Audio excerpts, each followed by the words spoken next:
রূপমকে একটি চাকরি দিন। এমএ পাস, বাবা নেই, আছে প্রেমিকা। সেও আর 2-1 মাস দেখবে, তারপর নদীর এপার থেকে নদীর ওপারে গিয়ে বলবে, রূপম আজ চলি, তোমাকে মনে থাকবে চিরদিন।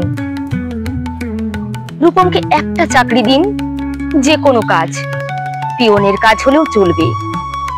তমাল বাবু ফোন তুললেন। ফোনের অন্য প্রান্তে যারা কথা বলেন তাদের যেহেতু দেখা যায় না, সুতরাং তারা দুর্গেয়। তমাল বাবু মামাকে বললেন, রূপমের একটা চাকরি দরকার। মামা বললেন কাকাকে, কাকা বললেন জ্যাঠাকে, জ্যাঠা বললেন বাতাসকে। মানুষ জানলে একরকম, কিন্তু বাতাস জানলে প্রথমেই ছুটে যাবে দক্ষিণে। সে বলবে দক্ষিণের অরণ্যকে, অরণ্য বলবে আগুনকে। আগুন গেল আলিমুদ্দিন স্ট্রিটে। আলিমুদ্দিন ছুটলো নদীকে বলার জন্য। নদী এসে আছড়ে পড়লো উপকূলে। সমুদ্র হিমাচল একসাথে বলে উঠলো, রূপমকে একটা চাকরি দিন, এমএ পাশ করে বসে আছে ছেলেটা। কয়েক মাস বাদের ঘটনা। আমি বাড়ি ফিরছিলাম। সন্ধেবেলায় গলির মোড়ে 7-8 জনের জটলা দেখে থমকে দাঁড়ালাম।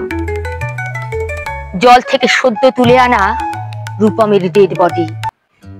সারা গায়ে ঘাস, খড়কুটো। হাতের মুঠোয় একটা 1 টাকার কয়েন। পাবলিক বুথ থেকে কাউকে ফোন করতে চেয়েছিল রূপম। ভারত সরকারের 1 টাকা কয়েনের দিকেই আমার চোখ। সারা গায়ে সবুজ ঘাস, ঘাস নয় অক্ষর।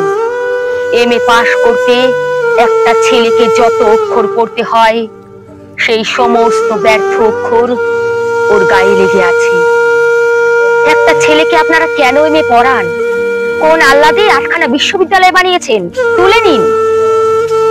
এই কথাগুলো বলবো বলেই ফোন তুললাম উপাচার্যের। ফোন বেজে উঠলো, ফোন বেজে চলল, ফোন বেজেই চলল। 20 বছর ধরে ওই ফোন বেজেই চলেছে, আরো 20 বছর বাজবে। বাতাস বলছে অরণ্যকে, অরণ্য চলেছে নদীর দিকে। নদী এসে উপকূলে আছড়ে পড়ে বলল, রূপমকে একটা চাকরি দিন। কে রূপম?